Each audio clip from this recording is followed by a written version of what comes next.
just a 10-minute session will be of immense benefit in a hectic, stressed out day.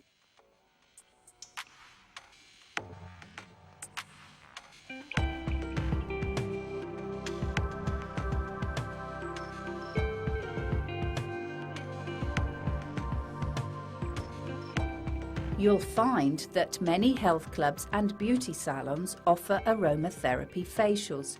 So if you don't feel up to exposing the entire body beautiful, you can still give this wonderful treatment a try. Of course, the aromas given off by the essential oils, so close to the nose, will be very much appreciated. And as your recipient breathes more deeply, the relaxation process is accelerated. Take a careful look at the way Anne is working, because if you find yourself suffering from a stress-induced headache, you can try these massage techniques on your own face. The results can be surprisingly effective, and if you manage to catch your headache as it's just beginning, you can save yourself a great deal of discomfort.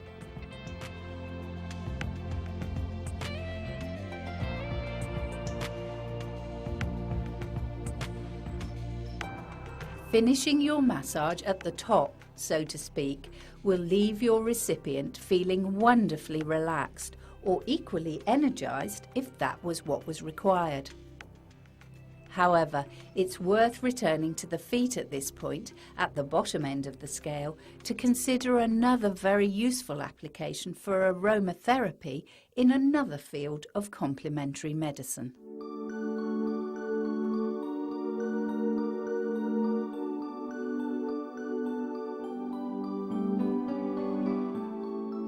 Reflexologists who access the corresponding organs of the body through zones on the feet will often use aromatherapy oils to complement their treatments. Think of the soles of the feet as having the regions of the body mapped onto them, and you can basically work out what's where. For example, the head, more particularly the brain, is represented by the big toe and to a lesser extent the smaller toes.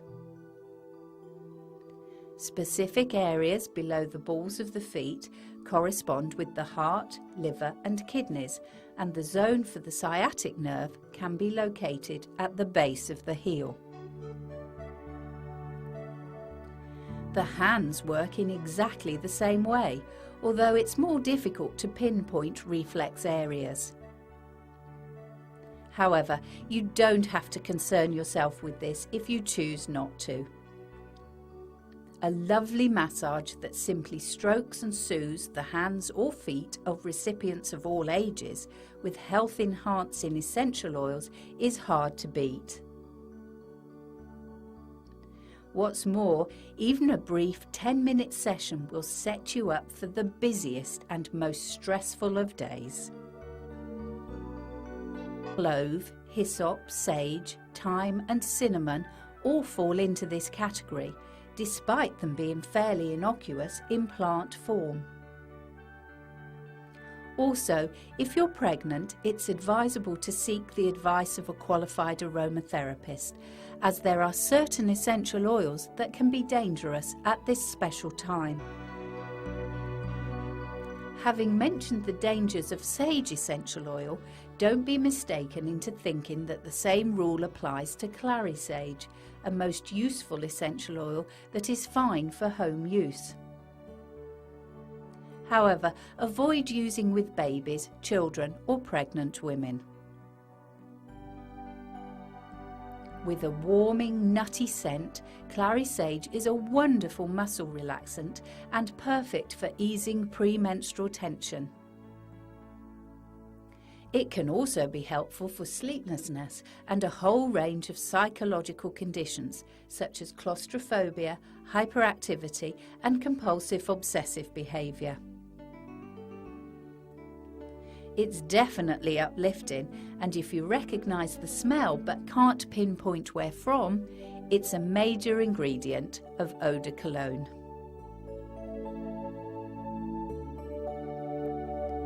Mention bergamot and few people will instantly recognise where they know the name from, but pick up a packet of Earl Grey tea and you'll have the answer. Bergamot is the lovely citrus oil which gives this tea its distinctive flavour, and although lemony in smell, it's actually obtained from the rind of a small orange-like fruit from Italy. There are a few things you need to be cautious of with this oil, and it should not be used for babies and young children. Also, if used before going out in the sun, it will make the skin sensitive to the sunlight or even a sunbed, and can cause pigmentation to be altered quite unpleasantly. However, the benefits of this essential oil are many, including helping skin conditions such as acne and psoriasis and even boils. It's definitely one of the most uplifting aromatherapy oils, and for anyone suffering with the Monday morning blues, lack of confidence, shyness or anxiety, it can be very valuable indeed. Anyone who experienced chickenpox as a child, or an adult for that matter, will be very familiar with our next essential oil, chamomile. One of the only forms of relief for itching spots was the pale pink chalky chamomile lotion that smelt delightful. As an essential oil, it's just as good for treating skin conditions such as acne and eczema, and because there are no problems whatsoever with chamomile, it can be widely used. Also, if you drink chamomile tea, save the used tea bags if you're suffering with facial puffiness, such as you get with hay fever. Once cooled, but still warm, place on the affected areas of your face and relax. The aroma of the chamomile will be sufficient to be soothing and anti-inflammatory. Our next essential oil, frankincense, is familiar thanks in part to endless school Christmas nativity plays. This gift from one of the three wise men to the baby Jesus has caused children much puzzling over the years, and for adults too, it's a mysterious and exotic sounding treasure. Highly prized in biblical times and still part of religious rituals today for many cultures, frankincense has a wonderful warm, woody aroma that is very useful as an inhalation for respiratory congestion.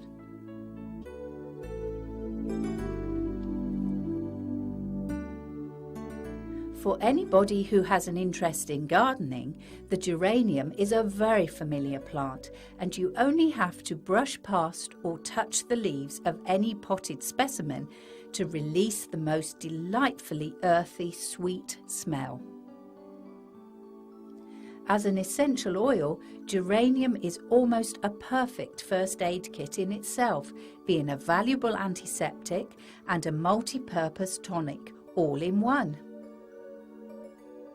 Skin conditions respond well, and bruising as well as fungal infections can all benefit from treatment with geranium oil. Diet is eucalyptus leaves, renowned for keeping the respiratory system healthy. Now, as humans, we are not designed for eating eucalyptus leaves, so an essential oil for inhalation is by far the more commonly preferred option. Colds, bronchitis, flu, catarrh and sinusitis all can be eased with eucalyptus, and of course it's a major constituent of the decongestant vapour rubs that are available from all good chemists. It's recommended that you should avoid eucalyptus oil if you're taking any homeopathic treatments, so it's best to check with your homeopath if you're in any doubt.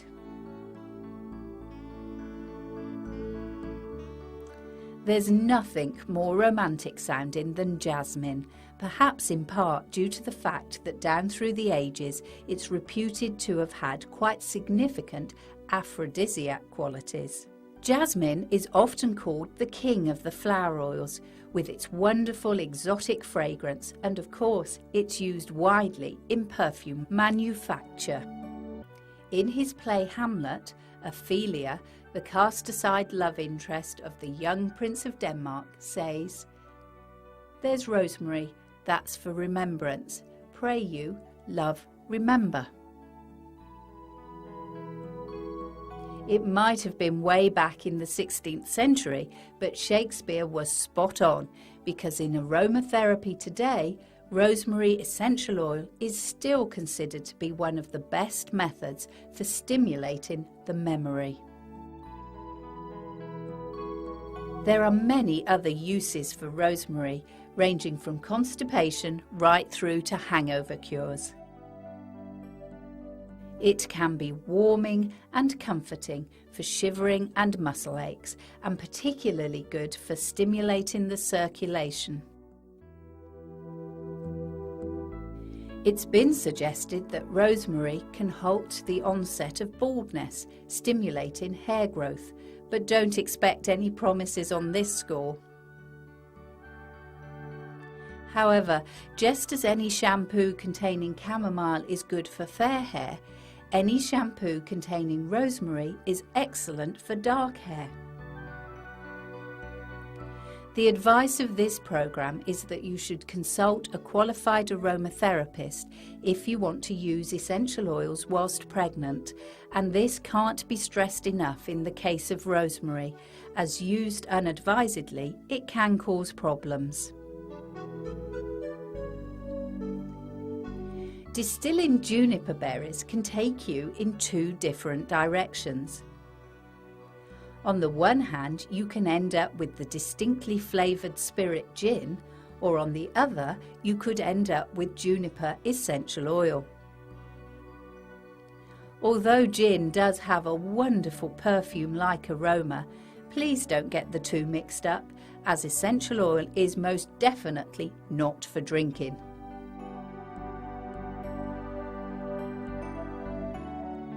Juniper oil is generally associated with toxin elimination and has superb purifying and cleansing properties. For rheumatism or aching joints, juniper can bring great relief, and taking a warm bath with about 5 drops of juniper oil added can ease painful urination or cystitis. Unfortunately, just like rosemary, juniper essential oil should be avoided in pregnancy, just to be on the safe side.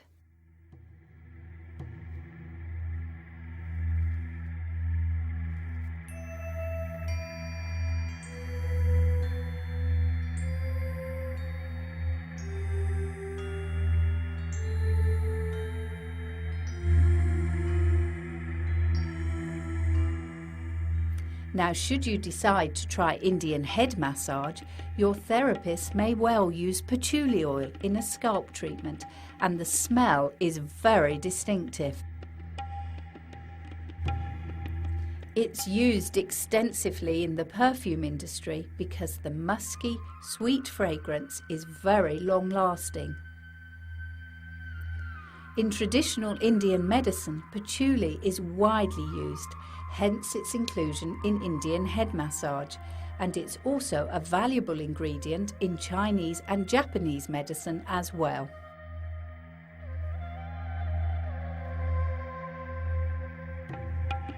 In aromatherapy, patchouli essential oil is useful in the treatment of dried, cracked skin and even burns and sores. Acne can also be eased by patchouli, likewise dandruff and greasy hair. So all in all, it's the answer to a hormonally exploding teenager's prayer. There's nothing quite as refreshing as the smell of lemons, so pick out any household cleaner and the chances are that it will be fragranced with lemon. As an essential oil, lemon is very uplifting and marvellous if you're feeling sluggish and lacking in motivation. What's more, you can use the lemon juice itself in beauty treatments, and any recipe book of old-fashioned cure-alls certainly relied heavily upon this acidic, fragrant substance. Warts, corns and verrucas can be abated with lemon, and there are great claims for its power in the treatment of cellulite. However, if you're buying lemon essential oil, make sure it's fresh, because it doesn't keep well. It should be clear. If it's gone cloudy, it's no good and should not be used under any circumstances. Now, as the children's nursery rhyme would verify, if you've got lemons, you must have oranges to go with them.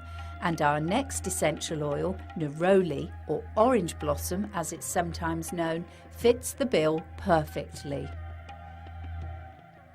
Yet unlike lemon essential oil derived from the lemon fruit, neroli is actually extracted from the fragrant flower of the Seville. All can be faced with greater confidence with just a few drops of neroli sprinkled onto a handkerchief.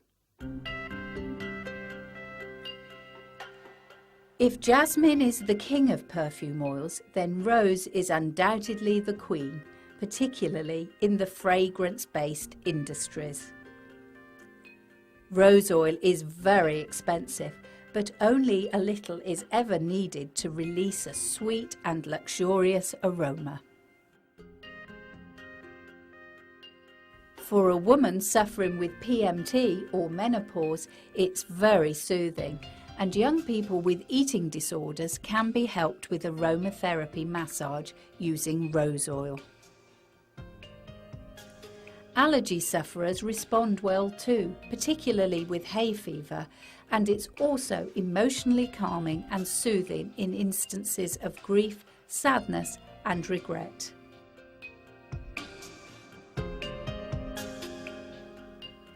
In recent years, tea tree has become universally well known because of its antiseptic qualities, most noticeably in shampoos, body washes and cleansing products. The aroma is distinctly medical, and although fashionable today, it was a lifesaver for the early Australian settlers, which is where tea tree originates.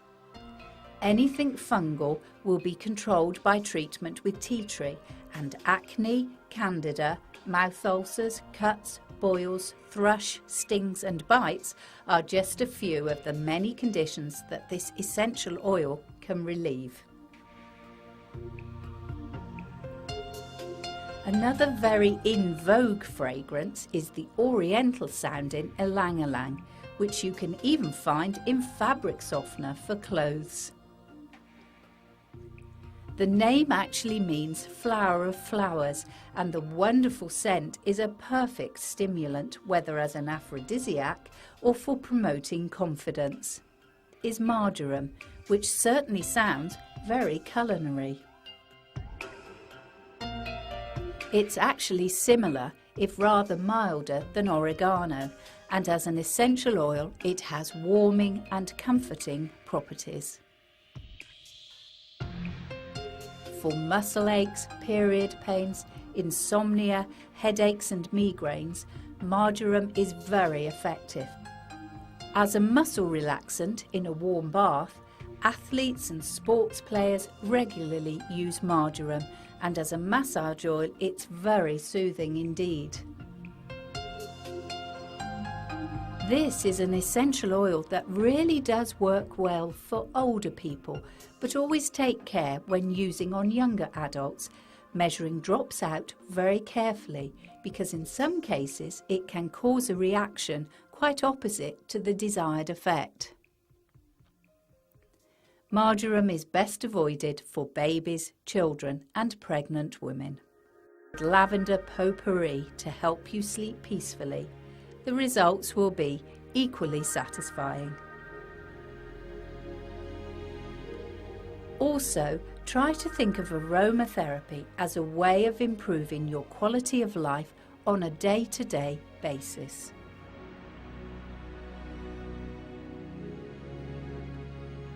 All of the methods for using aromatherapy that we've discussed throughout this program will not only promote relaxation, but will also improve the atmosphere in your living space dramatically.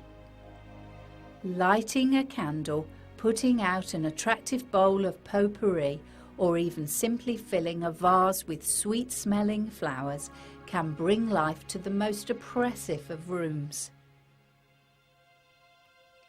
There's another added bonus to this, as visitors to your house will also benefit from the wonderful atmosphere you've created. A sense of calm and well-being is certainly contagious, and if others appreciate this too, you'll enjoy the companionship of friends who want to share their leisure time with you.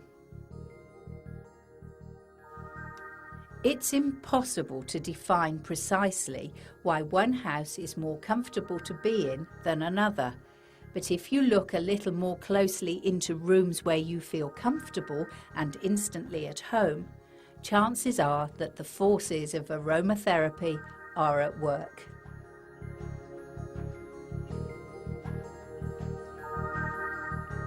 Even a little aromatherapy in your life will prove precious, and the words of a very experienced aromatherapist provide a very appropriate close for this program. She remarked that by the time many of her clients reached her, they had tried every medical treatment and therapy they could find, invariably over a period of years due to long hospital waiting lists for tests that often proved inconclusive. "If only I could be the first resort rather than the last," she astutely observed. "Then I could really do some good." This is food for thought indeed, and hopefully, if nothing else, this program will have opened your mind to the tremendous potential value of aromatherapy as an intrinsic part of 21st century life.